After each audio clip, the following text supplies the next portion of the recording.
Assalamualaikum warahmatullahi wabarakatuh. Sampai paham, ada 4 tipe manusia yang pasti ada di sekitar kita. Yang pertama adalah orang yang mendukung dan membantu dari depan pasang badan, seperti Abu Bakar. Contoh, ketika Rasulullah melakukan peristiwa Isra dan Mi'raj, nggak ada yang percaya. Abu Bakar percaya, walaupun apapun yang terjadi. Tidak masuk akal, dia support dari depan. Itulah Abu Bakar. Siapakah Abu Bakar kita? Yang kedua, ada orang yang tidak menampakkan dirinya, tetapi siap support dari belakang. Siapa dia? Itulah Abu Thalib, paman Rasulullah yang siap support walaupun dia tidak diketahui oleh banyak orang, tapi dia support dari belakang. Siapakah Abu Thalib kita? Yang ketiga adalah Abu Sofyan, yaitu orang saat kita di bawah, dia benci sama kita. Waktu kita di atas, dia akan bilang, oh itu temanku, wah itu temanku, itu muridku, ya itu begitu. Nah, itulah Abu Sofyan yang hanya dekat saat kita udah di atas. Yang keempat, jangan lupa ada Abu Lahab yang selama-lamanya akan hasad dan benci kepada kita. Makin kita naik, makin dia akan jatuhkan kita. Makin kita naik, makin dia akan jatuhkan kita. Itulah karakter dari Abu Lahab, dan sudah pasti di sekitar kita punya 4 orang ini. Tidak ada masalah, fokus dengan Abu Bakar dan Abu Thalib saja. Sementara Abu Sofyan boleh kita hargai dan Abu Lahab boleh kita buktikan dengan cara tetap melakukan hal yang terbaik dan tidak perlu membalas keburukannya dengan keburukan. Kenapa? Karena setiap kita membalas keburukan dengan keburukan, energi kita habis, waktu kita habis, kita juga ikut berdosa dan kita nggak dapat apa-apa. Semoga bermanfaat. Neologi di sini, like, share video saya ini, follow kanal saya ini, dan sampai paham. Assalamualaikum warahmatullahi wabarakatuh. Assalamualaikum warahmatullahi wabarakatuh. Sampai paham, sholat rawatib itu bisa dikerjakan di rumah selagi masih ada waktu sholatnya. Misalnya nih, azan zuhur jam 12 lewat 20 menit. Lalu kemudian kita melakukan sholat rawatib sholat zuhur jam 1 siang karena sesuatu hal. Jam 1 siang masih ada jadwal zuhur. Boleh aja kita rawatib 4 rakaat sebelum zuhur dan 2 rakaat setelah zuhur selagi masih ada waktu sholatnya. Demikian juga dengan subuh. Ya, misalnya azan subuh 4.30, kita baru sholat jam 5, masih ada waktu subuhnya, rawatib 2 rakaat sebelum subuh dan kemudian sholat subuh. Di mana aja jadwal rawatib yang hukumnya sunnah muakkad, sunnah yang sangat dianjurkan, yaitu 2 rakaat sebelum subuh, 2 atau 4 rakaat. 2 rakaat sebelum subuh, 4 rakaat sebelum zuhur, 2 rakaat setelah zuhur, 2 rakaat setelah maghrib, 2 rakaat setelah isya.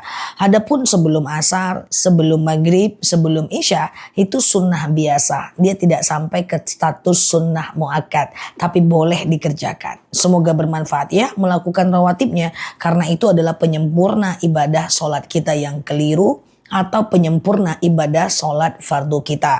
Semoga bermanfaat. Oke, di sini like, share video saya ini, follow kanal saya ini, dan sampai paham. Assalamualaikum warahmatullahi wabarakatuh.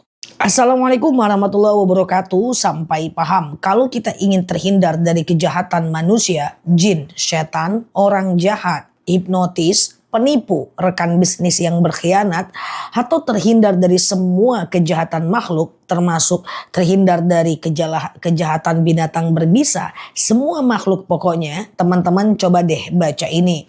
A'udzu bikalimatillahi tammati min syarri ma khalaq. Ya Allah, aku berlindung kepadamu dari kejahatan semua makhluk. Doa ini kita baca agar kita terlindung dari kejahatan semua makhluk. Kalau a'udzu billahi minasyaitonir rajim, kita hanya terlindung dari kejahatan syaitan. Tapi kalau a'udzu kalimatillahi tammati min syarri ma khalaq, kita terlindung dari kejahatan semua makhluk. Masuk ke rumah baru baca ini, masuk ke hutan baca ini. Kalau kita nggak ada masalah, maka kita cukup membacanya 3 kali setiap habis sholat. Semoga bermanfaat ya. Neologi di sini, like, share video saya ini, follow kanal saya ini, dan sampai paham. Assalamualaikum warahmatullahi wabarakatuh.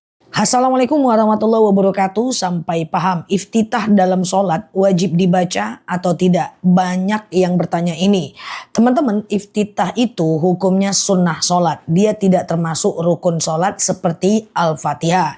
Hanya saja sayang kalau kita tinggalkan. Suatu ketika Rasulullah melakukan sholat berjemaah, lalu kemudian Rasulullah setelah sholat menghadap kepada para sahabat yang waktu itu menjadi makmumnya.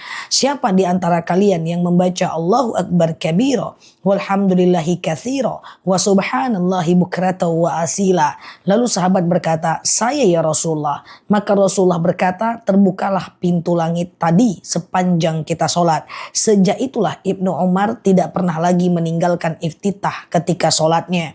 Saran aku dibaca aja, sunnah hukumnya. Kalau nggak dibaca nggak apa-apa, sholatnya tetap sah. Tapi sayang aja sih kalau nggak dikerjakan, baik pada sholat wajib maupun sholat sunnah. Semoga bermanfaat ya.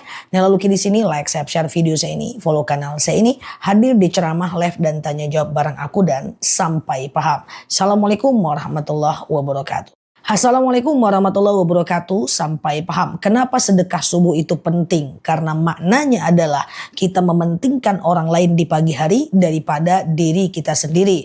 La yu'minu ahadukum hatta yuhibbu li akhihi ma yuhibbu li nafsik. Tidak beriman kita sampai kita mencintai orang lain seperti kita mencintai diri kita sendiri. Sedekah subuh itu diserahkan atau dikumpulkan dulu di waktu subuh. Dari azan subuh sampai habis waktu subuh. Kumpulkan 2000. Lalu kemudian kita serahkan di hari Jumat kalau bisa, atau sekali sebulan setelah terkumpul kepada yang berhak menerimanya.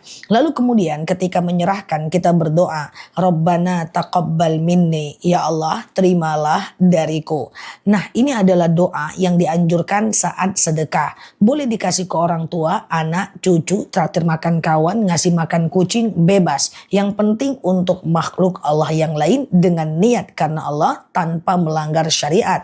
Artinya uangnya mesti uang halal. Semoga bermanfaat ya buat teman-teman yang rajin sedekah subuh, akan lapang rezekinya karena sedekah subuh adalah sedekah pembuka pintu rezeki. Semoga bermanfaat. Nah, oke, di sini like, share video saya ini, follow kanal saya ini dan sampai paham. Assalamualaikum warahmatullahi wabarakatuh.